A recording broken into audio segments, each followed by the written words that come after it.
This Israel report is brought to you by the Blue Agency. Your Israel property is in good hands. Owning properties in Israel can be a great investment, but challenging to manage if you're based abroad. The Blue Agency will manage every aspect of your property, finding and vetting tenants, maintaining your property and getting it rental ready, negotiating contracts and collecting rentals, reporting back to you regularly. The Blue Agency has built a reputation for trust and confidentiality over 20 years. The Blue Agency, your Israel property is in good hands. Contact us at www.theblueagency.com. 7:46. I'm Howard Feldman. This is the Israel Report this morning, brought to you by Elie Pieprz. Elie, a very, very good morning. Elie is Director of International Affairs for Israel Defense and Security Forum. I hope you are well. All is well here in Israel. Thank you so much. That's a very, very good, strong and positive way to look at things. Let's start with some of the news. Chief Iranian negotiators mocking U.S. President for repeatedly walking back his threats, while Trump denies reports that he is mad at Hegseth for saying that they have a depleted interceptor stockpile. So this whole conflict, I think, has been very much defined by these dramatic public statements. Let's take a look at what is real, what is not real, and why you think this is the case. Yeah, I don't think that's a serious thing. There have been a lot of accusations that Trump and Hegseth have been at odds with each other. That's been one of the more consistent underlying narratives. I'm sorry, Elie, can I just ask you, there's a little bit of an echo. I'm not sure if there's something you could adjust on your side, but I know that if I'm struggling a little bit, then our listeners will as well. Is this any better? Yes, that is better. Thank you. Wonderful. Sorry about that. I was saying that when it comes to Secretary Hegseth, it's been a pretty common recurring narrative that him and the president have been at odds, that there have been some frustrations. Starting initially, there was this Signal group chat that he was a part of. He wasn't the organizer of it, but it's been all the way through. So I don't take it very seriously. Mm-hmm. This is not, the requirement to, if that ends up being the case, because there have been misleading reports about whether the U.S. actually is low on its stockpile interceptors. This is not just a Hegseth issue. This is something that is quite something that goes throughout the military, and it's a decision that is made not by one person; it's overall. So right. I don't buy it at all. Right. I think that there is a recognition that there is a frustration that Iran is going out and attacking its presumed allies, Arab countries in the region. That is something that I don't know if was fully understood, how lethal and how much of a threat Iran is to the region. Israel understood that. I think the UAE understood that, but I'm not sure if the U.S.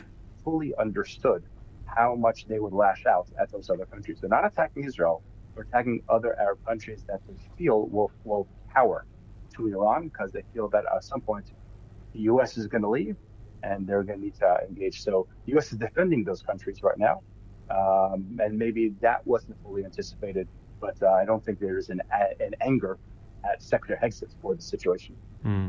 It's quite interesting. I spoke a little bit earlier this morning to the Washington correspondent at The Guardian, and I put the question to him that there's zero information that we get out of Iran. So whether they're lying or not lying, we just assume whatever they tell us isn't the truth. We know that they have been hit by Israel and the US, and then later just the US. They must have had significant damage, but we don't know anything, which means that the press really, the media is really just focused on what Washington is telling us.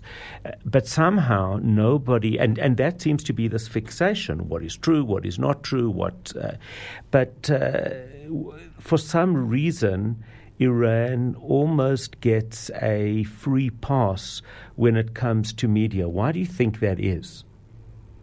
Well, you're 100% right.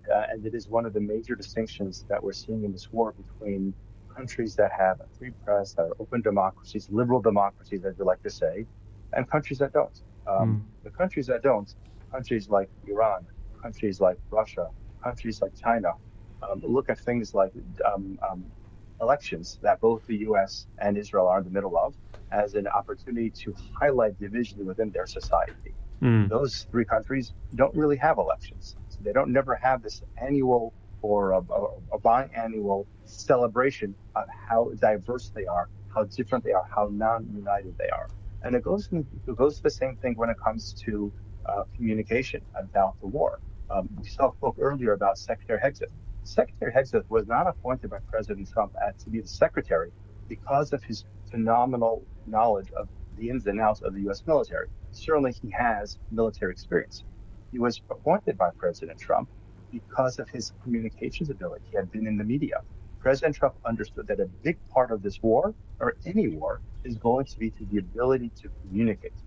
And that's why he wanted Secretary Hegseth there, not because of his ability to manage weapons per se. He understood that's exactly how China and Iran and Russia fight their wars, and he wants to be able to fight the same way. And that's why generally any official can make a statement, but usually it's Trump making statements. And oftentimes President Trump's statements are designed to create a certain chaos, a chaos that he feels that he understands the reality, he can create that chaos, and he will eventually emerge victorious out of the chaos.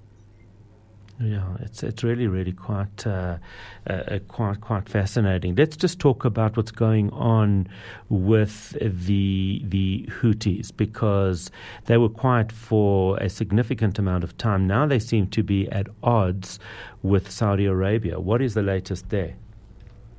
So the Houthis are a proxy of Iran. Mm-hmm. It seems that Iran's assessment is that the more they threaten to expand the war, that will allow that is what the U.S. wants to avoid, and that as President Trump and the U.S. is trying to constrict the war, contain the war, and eventually end the war.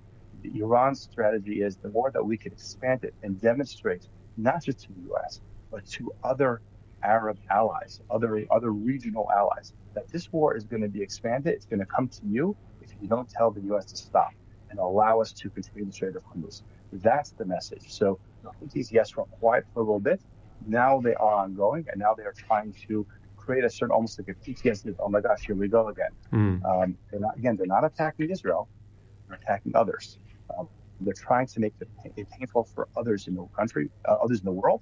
They know that if they attack Israel, whether it's Iran attacking Israel, whether it is Houthis attacking Israel, Israel will attack very, very forcefully. They don't really want that. They just want this to be a significant threat to the rest of the world, to understand that Iran is going to be in control of the Strait of Hormuz. Otherwise, this war is going to be expanding. It's going to threaten energy sources, energy infrastructure, and just deal with that reality. They're hoping to wear everybody down. So what do we understand is the latest? Because you and I have spoken about this before. I certainly can't follow it. Now I'm seeing one lane open. It's like the traffic report, the Strait of Hormuz, and unfortunately a traffic report with no accurate information. Yeah, I would say there is a kindergarten aspect to it, which obviously has very significant consequences for the world. I certainly couldn't say that I have much better information on what's happening on a day-by-day basis there. But I think ultimately what Iran has demonstrated is that these lanes are no longer going to be safe and no longer going to be secure. And therefore, you are going to see significant efforts, investments that are being made in infrastructure that no one could have contemplated a couple of years ago, to create alternatives for the way that energy is brought from, whether it's the Gulf to the rest of the world or other places, or avoiding it altogether. The cost is going to be too much. The instability is going to be too much for the world. And therefore, one of the things that is happening is you're seeing more of a Pakistan is making efforts, and India is making efforts. Israel is engaging very much with India to try to be a source, they have an IMEC and an I2U2, two efforts that are designed to allow for energy to transfer from the Indian Ocean all the way through the Gulf and through Israel. without having to deal with the Strait of Hormuz or Bab el-Mandeb. And on the other hand, Pakistan and Saudi Arabia are actually potentially working around that, and are trying to. It's really Turkey trying to work around that and trying to threaten that. Turkey is seeing that as Iran is being threatened. Turkey is trying. Yeah, in fact, I wanted to ask you a little bit more about Turkey, because it is. I think we have lost that signal, unfortunately. We might need to leave it there. Elie Pieprz, talking to us from Israel. He is the Director of International Affairs for the Israeli Security Forum. That Israel Report was brought to you by the Blue Agency. Your Israel property is in good hands.